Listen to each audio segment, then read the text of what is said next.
Welcome to First Congregational United Church of Christ, Boulder. This is the audio version of the weekly devotional. We hope you will tune in every week to listen to the latest offering written by a member of our congregation. Also, feel free to check out our YouTube channel to watch First Cong's Sunday church services. Thank you. Do we really live in an either-or world? By Linda Koach.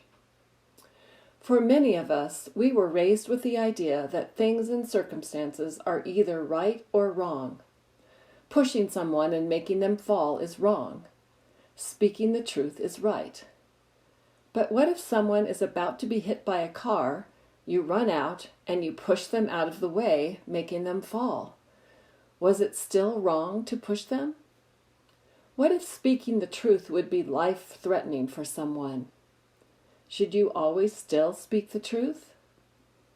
Maybe we don't live in an either-or world. Maybe there are more facets to situations than we currently imagine. This past week, I have heard two different people talk about the nuance of dialogue. They described that too many times we have conversations that limit people and ideas by using binary frameworks through which we see and hear. One example of this is when I think back to Martin Luther and the Reformation. Many see Luther's 95 Theses as Luther being anti-church. The truth is that Luther never intended to leave the Catholic Church. He had ideas on how to make it better. So while he was critical of the church, he still wanted to be a part of it.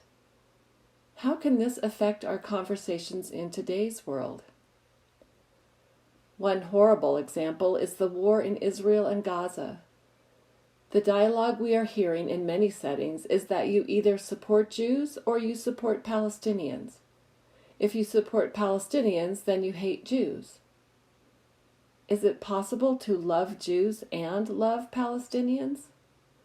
The gospel message is that God intends for all God's children to thrive. In our conversations and actions, is there room for nuance? Is it possible to be supportive of our Palestinian siblings and support our Jewish siblings? Is it possible to condemn the attack by Hamas on October 7th and stand in solidarity with the Palestinians against the Israeli government? Is it possible we love and protect our Jewish siblings from attack in Boulder and protest with our Palestinian siblings? Are these possible nuances of dialogue that need to be spoken?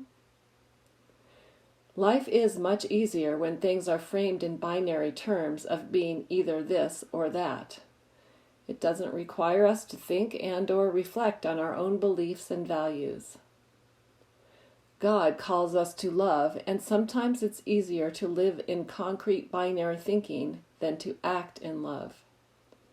With love as our motivation, may we pause and determine how love will help us to listen, see, and act in each situation. Maybe then we can hear the pain and act to love all of God's children. God of creation, help us to always be reminded of your love for us. May we have the courage to remain in dialogue with those who may have differing perspectives than us. May we reflect that love to all your children and all of creation. Amen.